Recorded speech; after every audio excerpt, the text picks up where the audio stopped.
Down the vaccine and meningitis rabbit hole. So here we have a 5-year-old daughter of 2 Detroit first responders that has become the youngest person in Michigan to die from coronavirus. The Detroit News reports Lavondria Herbert, the mother of Skylar Herbert, told local publication about her daughter's death on Sunday. Skylar tested positive for COVID-19 in March and later developed a rare form of meningitis and brain swelling, the newspaper reported. So, she developed what? She developed meningitis and brain swelling. Meningitis and brain swelling. So she died of meningitis and brain swelling, not COVID-19. So she was showing signs of improvement, but her condition started going downhill, and they decided to take her off the ventilator because her improvement had stopped. The doctors told us that it was possible she was brain dead, and we basically just knew she wasn't coming back to us. So here's the thing that I'm worried about.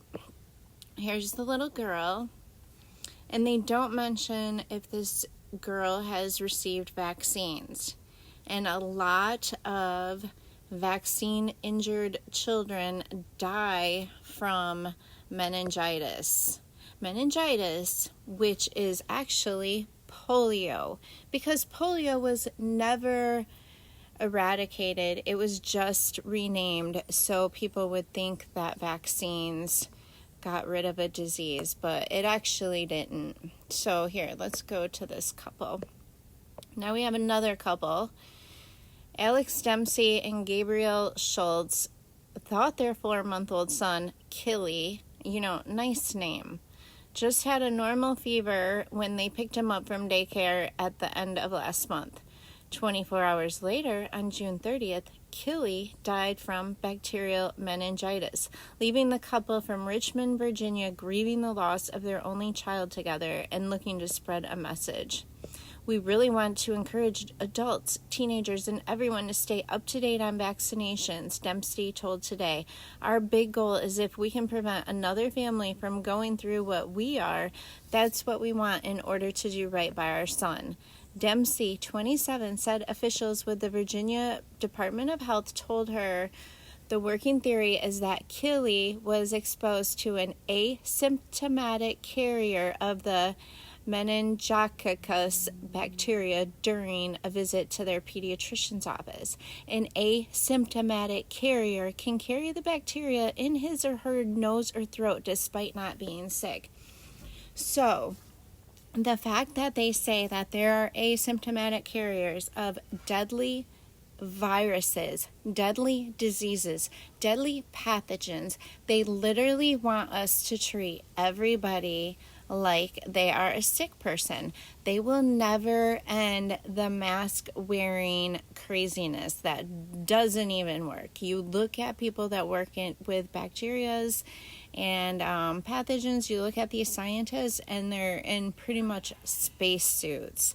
So the masks are not working. And these diseases are not deadly like they say they are, but this is definitely caused by a vaccine.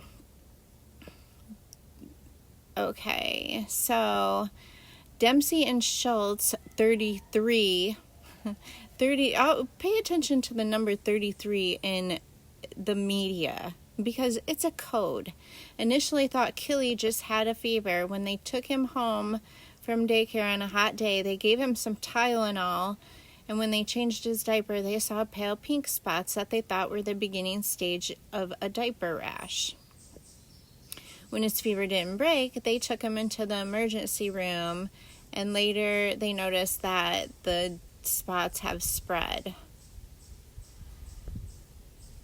Unfortunately, I studied meningitis before, and it is a fear of mine because even in adults, there's a high mortality rate, Dempsey said.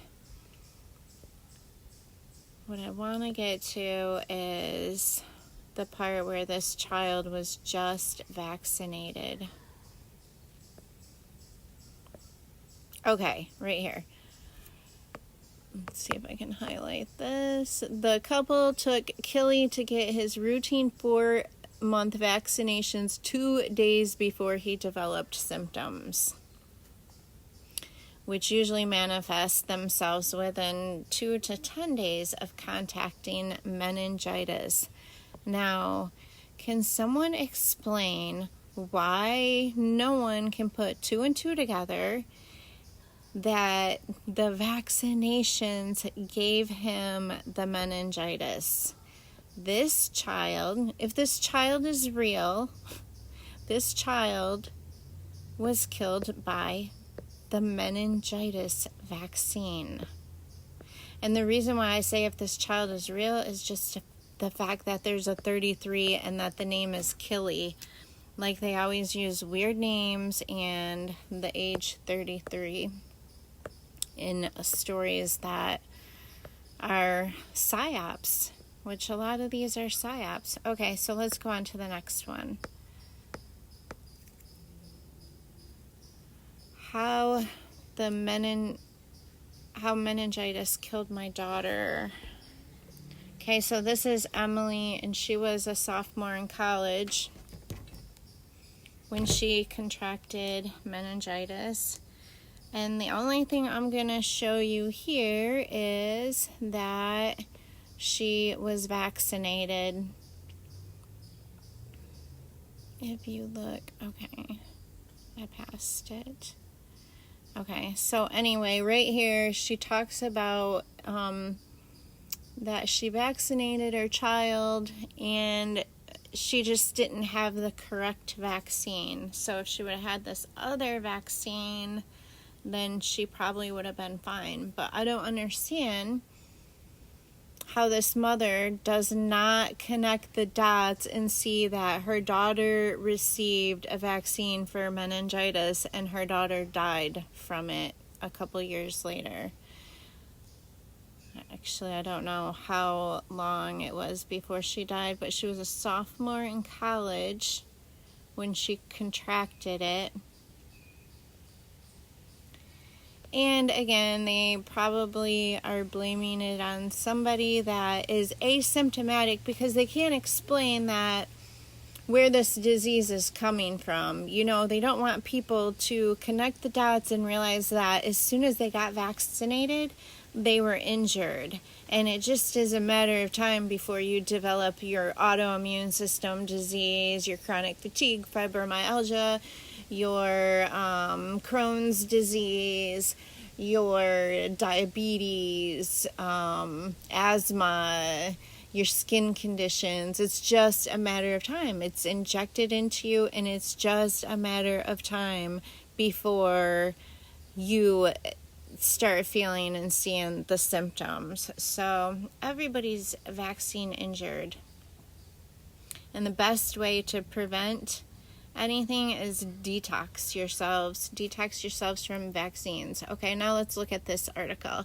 Appeals court upholds guilty verdicts in a deadly meningitis outbreak. So here we have a federal appeals court in Boston, Massachusetts on Thursday upheld a 2017 conviction of the former head of drug compounding company blamed for a deadly outbreak, left open the possibility that his 9-year prison sentence could increase and $7.5 million forfeiture order increased. So here's a man that was charged for killing people with meningitis through a fungal meningitis outbreak of 2012. So obviously through medications that were prescribed. Here's that mom again that now she's using COVID-19 to demand that all college students be vaccinated. And keep in mind that her daughter was vaccinated for meningitis and died from meningitis, but she's just saying that it's because she didn't have the right version of the vaccine. But, you know, Is that what your common sense tells you? So as COVID-19 continues to have a public health impact on our communities, we must think about proactive health changes that can protect Michiganders as we adapt to our new normal. Colleges and universities will be making adjustments as students return to campus. In one area they can better help protect their students is by making immunizations mandatory. Lives can be saved by making sure that young adults are up to date on their vaccinations before returning to campus. So now we have discrimination where they're treating people like a disease, they're treating people like they can be asymptomatic carriers, and that we could all be deadly to each other. So basically what this does is, it keeps us wanting to social distance, to wear masks and suffocate and poison ourselves, and to be in fear that everyone we might touch or come in contact with could kill us. Now what you need to do is look up the deaths of the people that died from meningitis, and we have little kids, we have babies, we have all vaccinated people, and here's the thing, no one around them is getting or dying from meningitis because it simply is not contracted the way that they're telling us it's contracted. They just don't want us to know the truth. They don't want us to know the truth that it's in your vaccine. It could be in your flu vaccine. It could be in your DTaP vaccine. Whatever's causing these deaths are in vaccines. And check out the hashtag we did and look at all the children where the parents actually were smart enough to connect the dots and know that it was caused from the vaccine. So now because of this mother, there are two different kinds of meningitis vaccines. There's the MenACWY and the MenB vaccine. So yay, even more vaccines for kids. And what's in the vaccines is just something that you guys need to research because it's not good for us.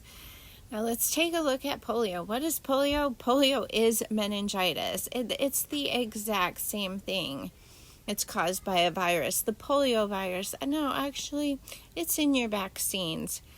Meningitis, the polio virus, can infect the meninges, which are the membranes around the brain and spinal cord, causing a severe headache, a stiff neck, and sensitivity to light. Muscle weaknesses or paralysis. It can destroy nerve cells that control muscles. You know what, you guys? Don't get vaccinated. Don't trust these vaccines. Here are ingredients in vaccines. Here, let's click on this one. Oh, it doesn't take us to, okay.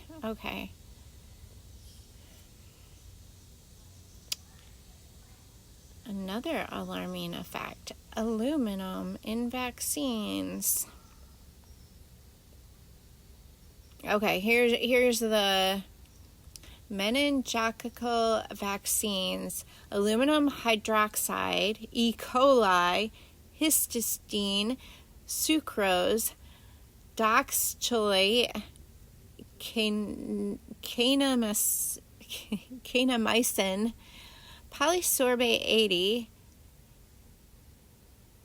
fermentation growth media. Gross. You don't want these in the bodies of your children. You don't want this stuff. Clinical studies, the most common solicited adverse reaction were pain at the injection site, fatigue, headache, muscle pain, and chills.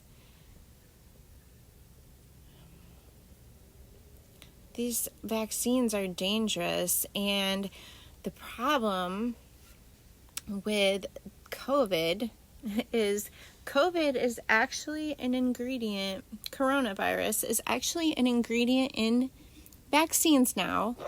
So if people die from a vaccine injury, they can actually say now it's coronavirus that they died from. So we're going to have all of these coronavirus deaths, and if the parents